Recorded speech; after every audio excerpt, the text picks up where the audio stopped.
en fait à l'origine donc 2 entreprises distinctes, publiques.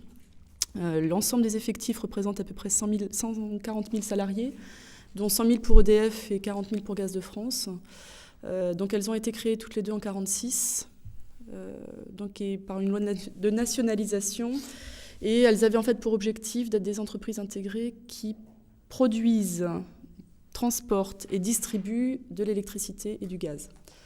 Voilà, donc ça c'était les 2 grandes missions, et ce sont toujours les 2 grandes missions d'EDF et de Gaz de France. Nous sommes aujourd'hui des groupes, donc il y a le groupe EDF et le groupe Gaz de France, qui donc se développent au niveau européen et au niveau international, puisqu'on développe de plus en plus de participation majoritaire ou non dans des filiales, en fait, en France, en Europe, et y compris on en a, je suis en train de réfléchir, on en a en Amérique, en Chine, en Asie.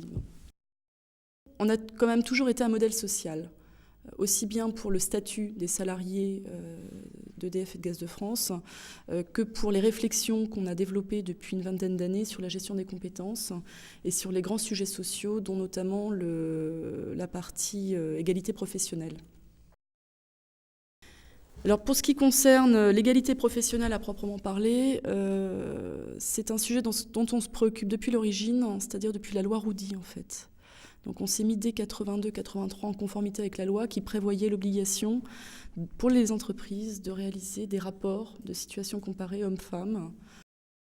Nous, on a lancé ça déjà en 83, c'est-à-dire que tous les ans, depuis 83, il y a un rapport détaillé qui est fait et qui compare un certain nombre d'éléments, donc de rubriques, sur la présence et le traitement des hommes et des femmes.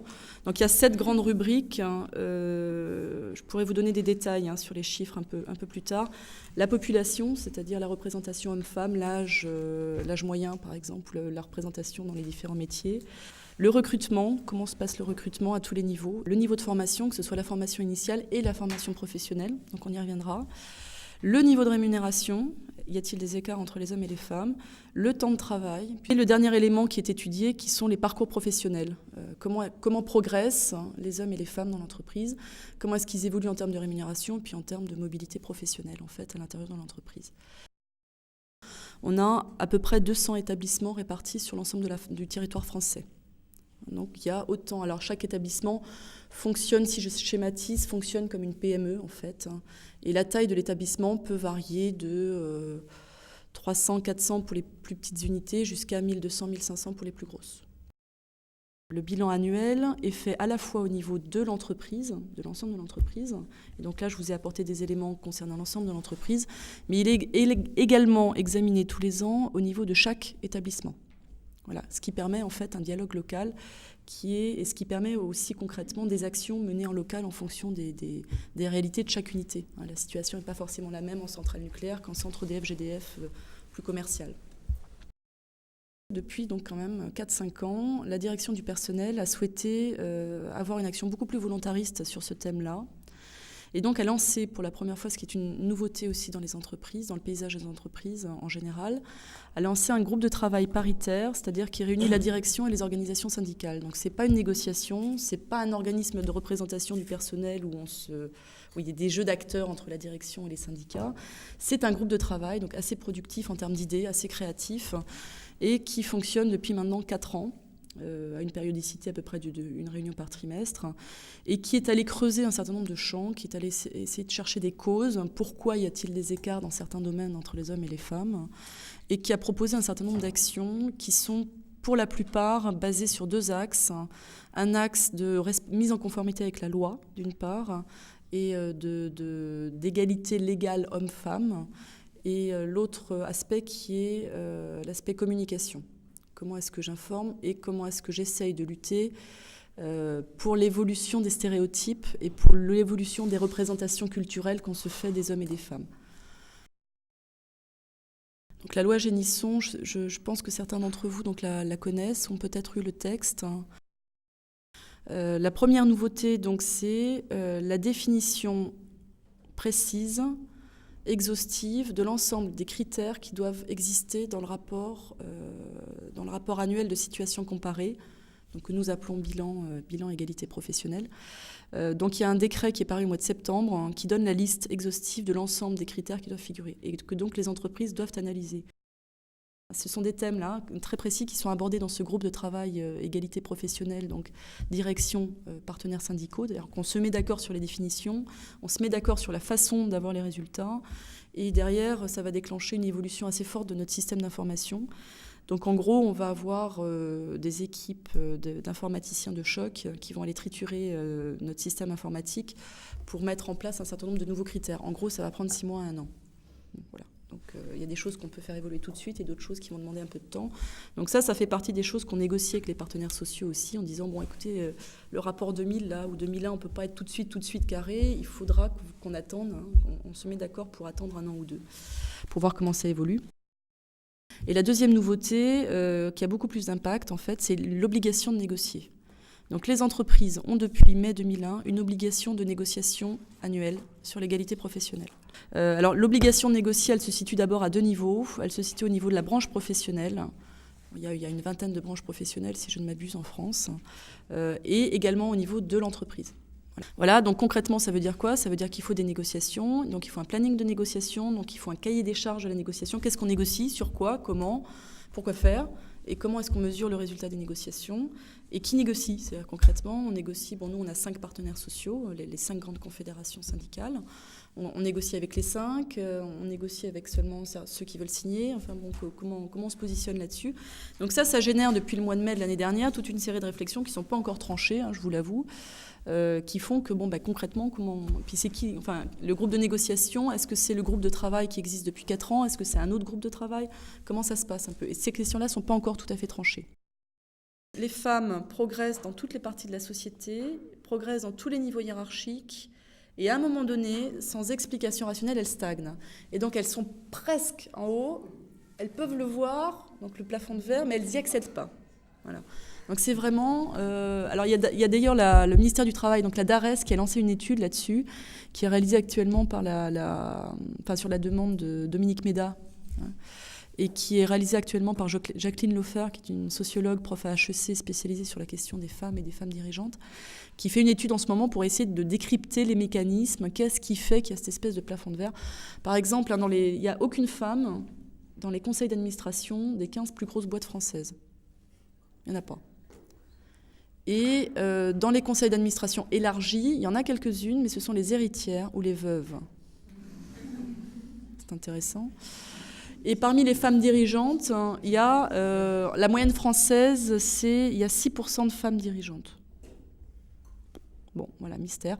À EDF, on est exactement dans la moyenne française. Bon, il y a une grosse progression parce qu'en 83, on était 0,3% de femmes dirigeantes. C'est-à-dire, il n'y en avait quasiment aucune. Aujourd'hui, il y en a 6%. 20 ans après, il y en a 6%. Là, il n'y a eu aucune action, elle devrait être beaucoup plus nombreuse, mais en fait, ça a évolué. Là, c'est l'ancienneté. Hein, c'est-à-dire, jusqu'à présent, on devenait dirigeant à l'ancienneté. Donc, forcément, la part des femmes... Bon. Les réflexions qu'on peut avoir sur l'impact de la réduction du temps de travail sur les organisations, sur la performance des organisations, bénéficient aux femmes, de fait. Puisque même si on peut en penser ce qu'on en veut, objectivement dans la société aujourd'hui, c'est encore en majorité les femmes qui s'occupent de la famille, en fait. Hein. Donc du coup, les femmes peuvent progresser dans l'entreprise grâce à ça. Ensuite, si je prends l'exemple de la formation. La formation, c'est un peu la même problématique, c'est une question d'organisation. Pourquoi est-ce que les femmes vont moins en formation continue que les hommes ? Là, on a un gros problème, nous. Voilà. Parce que chez nous, les systèmes de formation qu'on a développés, qu'on a mis en place, alors soit par notre système de formation interne, soit par nos sous-traitants qui peuvent être éducation nationale ou privés, ce sont des stages de formation du lundi au vendredi à Trifouille, les Cacahuètes, en internat. Concrètement, une femme va arriver à se libérer une semaine. Si c'est un stage qui dure 2 fois 15 jours ou 3 fois 15 jours, elle ne va pas le faire, elle ne va pas s'inscrire, parce qu'elle se dit que ce n'est pas gérable. Alors là-dessus, tous les éléments de développement par exemple, les nouvelles technologies, l'enseignement à distance, qui se développent énormément dans les entreprises aujourd'hui, l'impact favorable des nouvelles technologies peut être un atout, un levier sur lequel on peut s'appuyer pour développer le niveau de formation continue des femmes. Comment est-ce qu'on réinvente des modalités concrètes de formation qui sont adaptées à nos rythmes de vie modernes ? Donc là-dessus, on a mis, on n'a pas encore de solution, mais on a donné un certain nombre de cahiers des charges à nos formateurs ou à nos pros de la formation interne. Alors d'ailleurs, on ne parle plus de formation aujourd'hui chez nous, on parle de professionnalisation. Et ce n'est pas complètement neutre. C'est-à-dire qu'en fait, la formation académique standard représente aujourd'hui 50% de notre professionnalisation. Et qu'on développe de plus en plus des nouvelles formes de développement d'acquisition de compétences qui sont le tutorat, le coaching, la mise en situation, l'immersion. Et beaucoup plus, d'ailleurs ça marche beaucoup plus, ça a beaucoup plus d'attrait que les formations en salle. La richesse de l'entreprise, la performance de l'entreprise aujourd'hui, c'est justement de permettre cette diversité. C'est-à-dire arrêtons, et ce qu'on a fait à EDF, ce qu'on est en train de faire à EDF et Gaz de France, on arrête le modèle unique, par exemple le patron, c'est le chef de centrale, c'est le manager. Pas discuter, si on n'a pas été chef de centrale, on n'est pas chef, on n'est pas dirigeant. Bon. Aujourd'hui, on a défini 6 profils de dirigeants différents, des gestionnaires de projets, des experts, des managers, et d'autres, donc des sous-catégories de ces profils-là, qui sont une façon de commencer à faire évoluer les cultures, de dire qu'il n'y a pas une pensée unique, un mode unique d'action, et qui du coup laisse la place à la diversité, aux hommes, aux femmes, mais aussi à des profils de formation différents. On n'a plus que des polytechniciens EDF, on a aussi des gens qui ont fait que la fac, entre guillemets, bien sûr. Enfin, voilà, donc il y a ce type de réflexion-là. Du coup, j'ai développé un vocabulaire très managérial pour parler du sujet, et j'ai développé un vocabulaire performance. Dans l'absolu, à quoi ça sert d'avoir des femmes dans certains métiers ?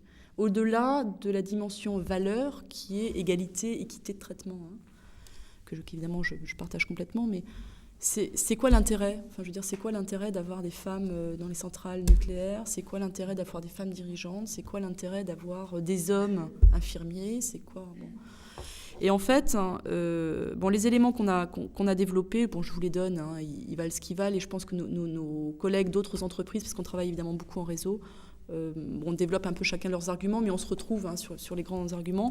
Le premier argument, c'est un atout de performance, parce que c'est un levier de changement.